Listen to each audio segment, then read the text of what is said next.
Mon podcast IMO.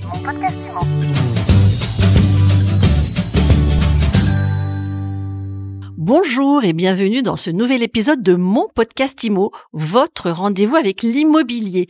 Aujourd'hui, on s'intéresse au marché du luxe et on en parle tout de suite avec Laurent Demeure. Bonjour. Bonjour Ariane. Vous êtes président du réseau Coldwell Banker, c'est plus de 50 agences immobilières spécialisées sur le segment du luxe sur l'ensemble du territoire aujourd'hui. Et vous êtes là pour nous parler de l'état de ce marché. Alors, comment il se porte le marché du prestige ? Alors, le marché du prestige est un marché qui a une particularité par rapport à l'ensemble des marchés de l'immobilier. C'est un marché qui est un marché de valeur refuge aussi. Parce que c'est l'avantage, c'est que sur le marché du prestige, c'est un placement financier et à la fois un objet de plaisir. Et donc, c'est à la fois comme un beau tableau. On a le plaisir de la vue d'un beau tableau, comme on a le plaisir de la vue que l'on peut avoir sur l'extérieur d'un bel appartement.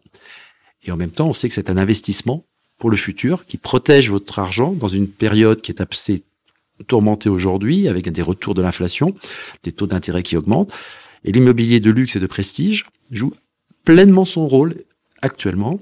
Et les internationaux, et notamment les Américains, on a une demande, nous, chez Coldwell Banker, en tant que réseau américain, très forte de notre réseau.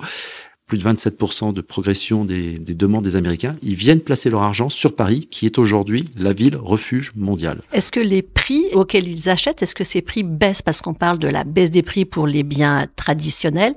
Est-ce que vous le constatez sur ce marché du luxe? Est-ce qu'ils négocient plus, les Américains? Ils ont une augmentation de leur budget qui est déjà liée à l'effet de taux de change entre le dollar et l'euro.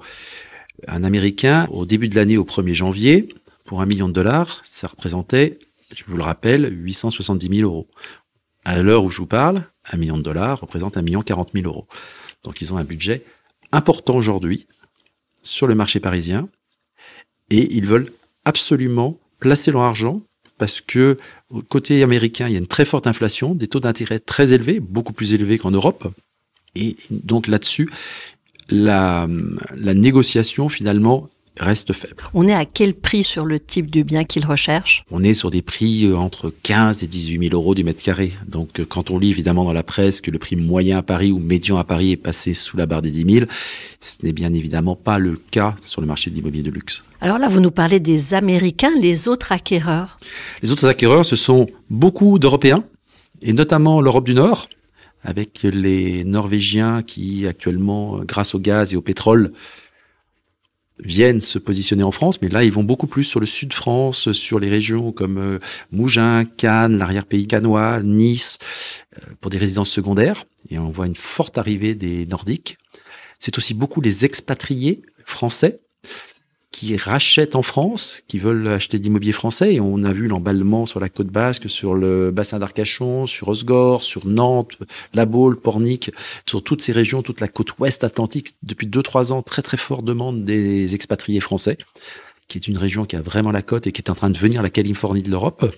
Et aussi sur la demande des châteaux. Il y a eu un vrai retour des Européens sur les châteaux, sur la belle pierre, sur l'histoire, sur le patrimoine, parce que dans ces périodes tourmentées, comme je l'ai dit tout à l'heure, du très bel objet de collection reste une valeur sûre et vous protège dans un contexte de baisse généralisée des actifs, comme on voit que la bourse baisse, on voit que l'immobilier classique est en train de fléchir, alors que l'immobilier de luxe est vu comme un objet de collection et un objet durable qui prend de la valeur quelle que soit la situation. Et ça va continuer? Ça va continuer, bien sûr. Alors, n'attendons pas une hausse des prix, une inflation sur les prix de l'immobilier de luxe. En revanche, nous attendons une demande soutenue qui va continuer sur le niveau où on est aujourd'hui. Ce qui veut dire que vous n'anticipez pas une baisse réelle des prix, en tout cas sur le segment du luxe. Nous anticipons une augmentation de l'inflation avec des prix qui vont se stabiliser.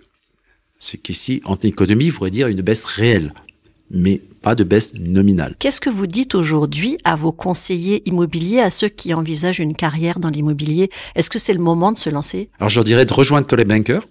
Déjà, première chose, de rejoindre un réseau mondial avec 3000 agences dans le monde, spécialisées dans l'immobilier de luxe depuis 1933, car nous sommes la première marque à avoir ouvert une division d'immobilier de luxe en 1933, et nous sommes leaders aujourd'hui dans le monde entier sur la vente de biens au-dessus d'$1 million. Donc, si on veut apprendre ce métier, autant l'apprendre chez un leader avec des méthodes éprouvées. Qu'est-ce que vous donnez aussi comme conseil aux vendeurs? Est-ce que c'est le moment? C'est le moment de vendre si on a besoin d'argent, bien évidemment, parce que le temps joue toujours contre vous, quel qu'il soit. Vous savez ce que vous avez aujourd'hui, vous ne savez pas ce que vous aurez demain. C'est très difficile dans un contexte économique, dans un contexte de changement climatique, dans un contexte de conflits internationaux, de savoir qu'est-ce que sera demain. Donc, quand on est vendeur et si on a pris sa décision, il faut savoir vendre au prix du marché d'aujourd'hui. Et quand on est acheteur, il faut aussi aller assez vite, parce que si on est acheteur et que le coût de l'argent a augmenté, il vaut mieux profiter des opportunités aujourd'hui. Il ne faut jamais être dans l'attentisme, en fait. C'est l'attentisme, parce que l'attentisme, on peut toujours espérer, il y aura toujours mieux, c'est sûr, peut-être un jour, mais ça reste toujours des inconnus. Évidemment, si vous avez un appartement qui donne sur la place de la Concorde, qui vous permet de voir la Concorde, le Grand Palais, la Seine, les Tuileries, vous savez que quelle que sera la période, que ce soit aujourd'hui, demain, dans 10 ans, sera toujours un acheteur, un client international qui voudra l'acheter. En revanche, si vous avez un appartement de bonne facture parisienne, un bel haussmannien, familial, vous ne savez pas ce que sera demain. Vous savez que c'est un bon investissement, mais vous ne savez pas ce que sera demain.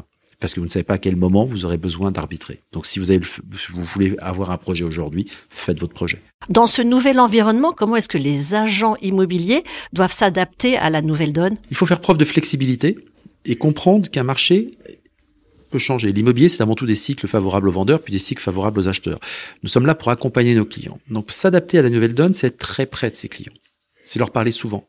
C'est de comprendre leurs préoccupations et c'est de leur apporter une expertise sur le marché et non pas le blabla parce que l'on voit dans les dîners parisiens où tout le monde parle d'immobilier et on ne sait plus si ça monte, ça descend. Nous avons de l'expertise, nous avons des départements recherche en interne qui font des analyses et qui donnent à nos conseillers ces éléments d'appréhension et de compréhension du marché. Et c'est important que ces conseillers soient très proches de leurs clients en permanence. Merci beaucoup Laurent Demeure. Je rappelle que vous êtes président de Coldwell Banker. Merci Ariane. Et je vous dis à très vite pour un nouvel épisode de mon podcast IMO à écouter sur toutes les plateformes et sur MySuite IMO. Mon podcast IMO.